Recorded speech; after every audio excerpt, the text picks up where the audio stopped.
Ito hong nangyari diyan sa San Jose National High School kung saan nga po slowly no, yung recovery ng mga batang estudyante doon. Meron po silang balik klase pero nasuspenda naman po kasi meron daw pong nagpakalat na naman sa Facebook ng banta na mamamarel. Siya, ito na sa ating linya ngayon si Police Colonel Marvin Ordiña, ang direktor po ng Tacloban City PNP. Maupayang aga, Colonel. Maupay na aga, Sir Ted. Maupay nga aga sa aton nga tanan. Magandang umaga po sa ating mga Pilipino sa bansa natin. Opo, thank you. Si Chacha Colonel, sa ating unang katanungan. yes Chacha. po. Colonel, 3 weeks no after po nung nangyari dyan sa Tacloban sa isang eskwelahan kung saan meron pong mga namatay na mga estudyante, may panibagong online threat daw na nangyari na may kinalaman pa rin po dito dyan sa San Jose National High School sa Tacloban. Ang iniimbestigahan ngayon, ang rason din kung bakit ginawa muna na blended learning or online etong mga estudyante dyan, I think hanggang July 15. Colonel, ano na po yung update sa inyo pong investigasyon? Yes, ma'am. Bali po nung July 13 at 4:30 p.m. Meron pong insidente ng online trip dito sa ilang estudyante sa San Jose National High School. Pero yung mga pinagbantaan, ma'am, is naka-online class sila, yung mga senior high, yung grade 9 at saka yung grade 10. Pero yung nakatanggap, ma'am, ng pananakot is yung isang section na halos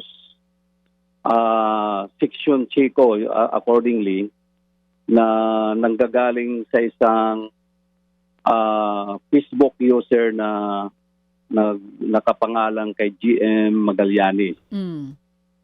At bali doon sa mga pinadalhan niya, meron lang isang CICS na nag-share naman doon sa isang kaibigan niya sa other grade school.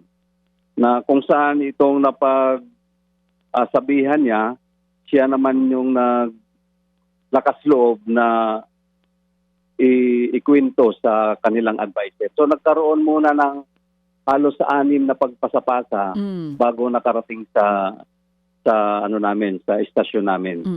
Colonel, linawin. At agad-agad naman nung magkaroon ng gano'n at inalerto namin kagad kasi meron na kaming naka-stationary na mga pulis dito sa San Jose National. In fact, ma'am, nandito ako ngayon sa San Jose National High School. Kausap ko yung officer in charge na principal kasi only po yung principal nila.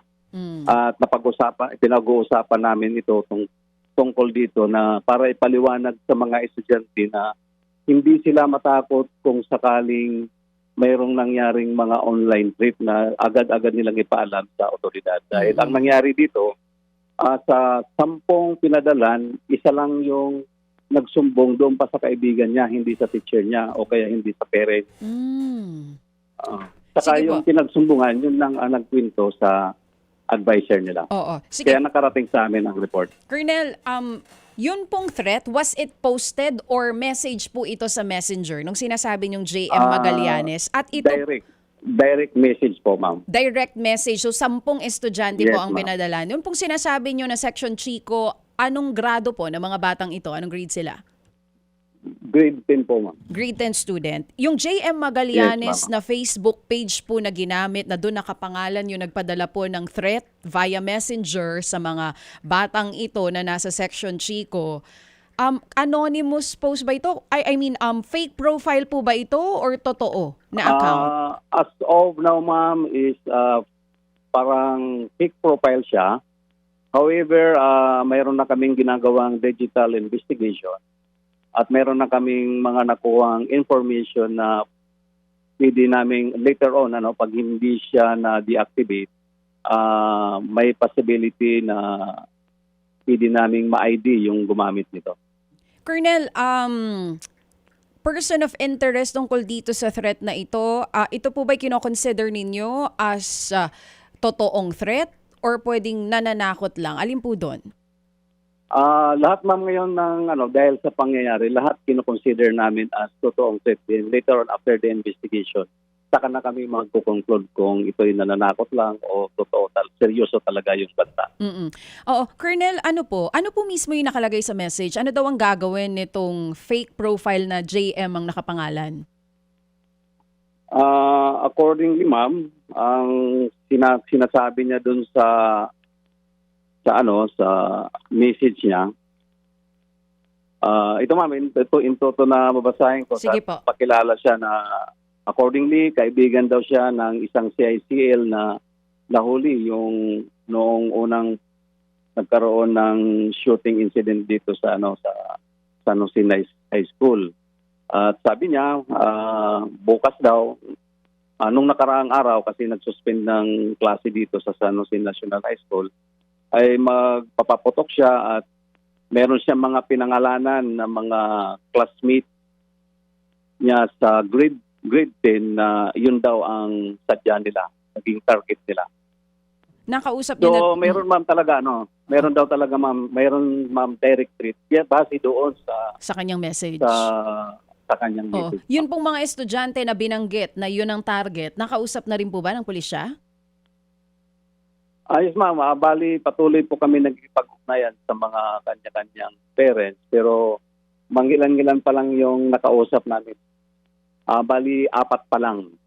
Dahil nga sa natatakot o ayaw siguro lumabas sa publiko sila o ayaw nilang magsumbong sa pulis. Kasi ang nangyari ma'am, isa lang ang naglakas loob. Oo nga po. Initially, nung through digital investigation, nalaman namin na 10 pala sila at nakuha na rin namin yung pangalan. At itong 4 pa lang ang nakakausap ng PNP natin. Oo. Colonel, kung 10 bata yung pinadalhan, ano daw pong dahilan nung ibang hindi nagsumbong? Bakit daw po itinago nila ito? Actually ma'am, ito nga yung pinag-uusapan namin dito sa San Jose National High School na para may paliwanag natin sa mga estudyante na hindi dapat sila matakot o dapat may parating kaagad sa kanilang magulang o kaya sa kanilang advisor para magkaroon tayo kaagad ng nararapat na intervention. Since the shooting, ito po ba yung first threat dyan po sa San Jose National High School? Bali ma'am, since the shooting, ito ma'am, ito pa lang siya. Una po ito. Mayroong mga sa ibang school naman, sa Yes other po. school. Pero dyan sa San Jose, kung saan nangyari po yung madugong shooting 3 weeks ago, first po ito na pananakot ulit na hindi pa kayo sigurado kung fake or ito po ba ay talagang gagawin. Opo ma'am, tama po. Oo. Colonel, sino pong katuwang ninyo para matrace yun pong JM Magallanes profile kung sino nasa likod nun? Nagkipag-coordinate kami sa Regional Cybercrime Unit ng Regional Police Office. May possibility daw po ba mahanap? Base ma'am, kasi pinalakas ngayon ng Philippine National Police yung cyber security natin. As long as na hindi deactivate yung ginamit na account at saka yung cellphone na ginamit at yung number na ginamit, malaki ang possibility na makuha natin yung identity na gumamit ng account na yan. So disrupted po yung klase ng mga bata ngayon kahit pa sabihin nating online sila. Siyempre iba po yung nasa physical na eskwelahan sila. Ano pong ginagawa ngayon, Colonel, ng kapulisan para po siguruhin na hindi po mangyayari ulit yung nangyari 3 weeks ago dyan po sa San Jose National High School? Actually ma'am, yung online class lang is yung grade 9 and 10. The rest of the physical students, nandito sila physically. Oo. Bali, mayroon naman tayong na-deploy na mga police at saka meron tayong nag-iikot na SWAT team. Kasi ito mayroon tayong katabi rin na elementary school dito sa San Jose National High School kaya lalo natin pinaigting yung seguridad dito sa paaralan. Opo, kasi nga din kailangan ng presence para meron nakikita yung mga bata na may police so they can at least have the confidence nga ng safety. Colonel, no? Tama po, sir. Okay. Sige, so sa ngayon po may klase ka ninyo diyan sa San Jose National High School. Lahat po ng eskwelahan ngayon diyan sa Tacloban City under your command, meron po itong mga pulis. Hindi ko masasabi na lahat, pero majority, sir, kasi alam mo naman, sir, Kulang. hindi kayang lagyan ng polis ang lahat ng eskwelahan dito. However, priority rin namin yung mga na kinoconsider namin na high risk na mga school. Pero nasa 90% ng paaralan meron tayong naka-standby na polis. Ang ginawa na lang namin sa iba is trinaster namin na kaya namang ikutan ng mga deployed personnel namin. Cluster para rorondahan na lang ho yung mga pulis sa kakulangan po ng tauhan, Colonel, ganun po. Opo, sir. Opo, sir. Okay. Sige, yun hong si Rod, no, yung 15 anyos na sangkot dito sa pamamaril, nagbista na ho ba? Naghearing na ho ba?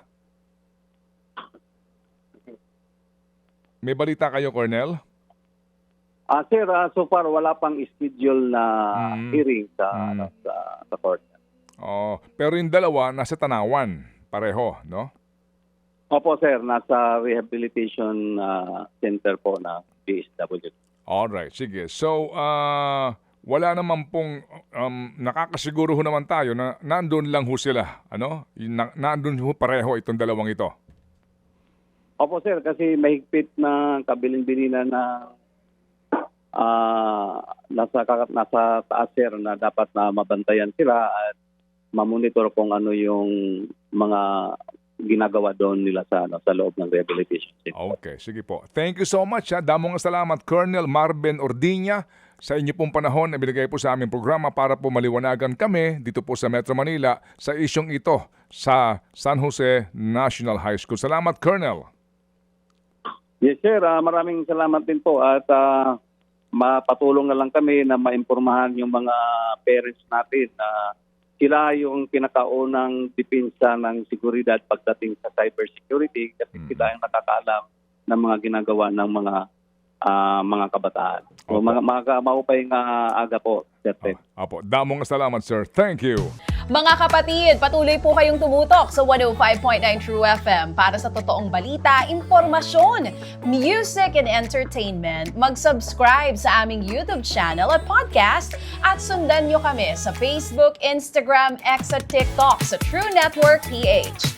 Bisitahin din po ang aming official website, truefm.ph. At panoorin din kami sa True TV Signal, Channel 19. Kami po ang 105.9 True FM. Laging true sa'yo, kapatid.